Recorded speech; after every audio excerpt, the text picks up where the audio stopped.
Question है O is the centre of an equilateral triangle ABC।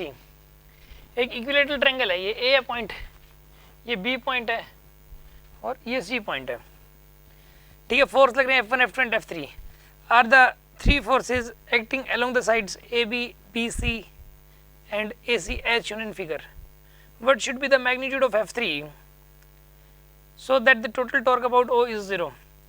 F3 की value क्या हो कि नेट टॉर्क 0 हो जाए, ये करना आपको है ना। देखो आप एक काम करो, पहले इस O को और इसको वर्टेक्स को मिलाओ आप, ये इस तरफ जाएगा, ऐसे ऐसे जाएगा ये, मतलब ये हुआ, ये F1 तो साइड के अलोंग है और ये लाइन ऐसे, ये दोनों एक जैसी नहीं हो सकती, ये अलग अलग हैं, कहीं से इन दोनों को कंबाइन करवा दो। ये एंगल 30 इक्विलेटरल ट्रायंगल है पूरा 60, तो ये 30 होगा, ये भी 30 होगा। तो ये बताओ आप, अगर ये साइड ऐसे होगी और ये वाली साइड ऐसे होगी, तो ये 30 है, तो मेरा कहना ये भी 30 होगा, वर्टिकली अपोजिट एंगल्स, ये 30 तो ये भी 30, ठीक है। और आर वेक्टर इसमें इस तरफ होगा, आर वेक्टर सेंटर से अभी होता है, ठीक है ना, आर वेक्टर इस तरफ हो जाएगा, ठीक है। अच्छा F2 के केस में एक काम करो आप, इसको है ना ऐसे कर दो, आप ऐसे कर दीजिए आप, इसमें भी ये वाला एंगल 30 होगा, ये वाला एंगल 30 होगा। In the same way this angle is 30 and this angle is again 30, इसमें भी आर वेक्टर हो जाएगा इस तरफ, ठीक है, ओके।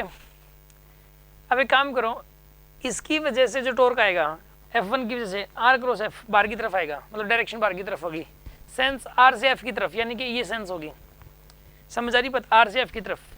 R जो होता है वो सेंटर से अवे होता है, याद रखो आप, R सेंटर से होता है, इसमें भी इस पॉइंट पे अवे हो गया, इस पॉइंट पे ऐसे ऊपर की तरफ हो जाता, ठीक है।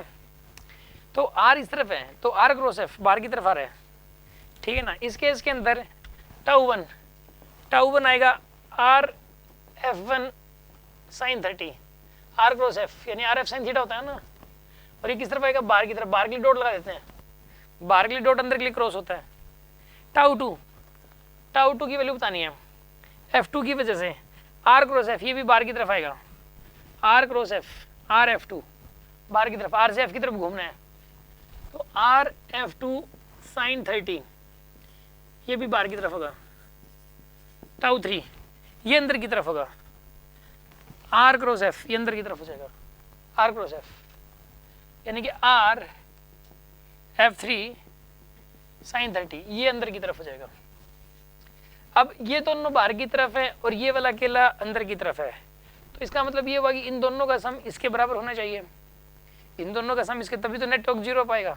क्वेश्चन में कंडीशन इसने रखी है कि F3 की वैल्यू बताओ कि नेट टॉर्क 0 हो जाए, तो R F1 sin 30 plus R F2 sin 30 this must be equals to R F3 sin 30 sin 30 गया, R गया, तो F1 plus F2 is equal to F3।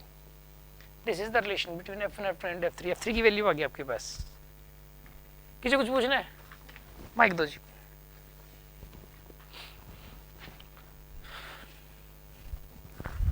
Sir जो ये F3 sin थीटा है वो इन्वर्ट कैसे हो गया? क्योंकि इसका क्वेश्चन ये है कि R F3 sin theta invert कैसे हो गया। R से F की तरफ घुमाओ, पहले R की तरफ उंगली करो ऐसे, फिर F3 को थप्पड़ लगाना है, टक, अंगूठा खोले रखो, राइट हैंड यूज करना है, तो अंगूठा अंदर की तरफ आ रहा है। इसमें R की तरफ उंगली की, ऐसे आपको थप्पड़ लगाया, सीधा थप्पड़, तो अंगूठा बाहर की तरफ आ रहा है। इसमें ऐसे उल्टा मत लगाना, आप सीधा ही लगेगा F2 को, और F3 को भी सीधा ही लगेगा। समझ आ गया? ये फिर भी कोई डाउट है किसी के मन में, कोई शक?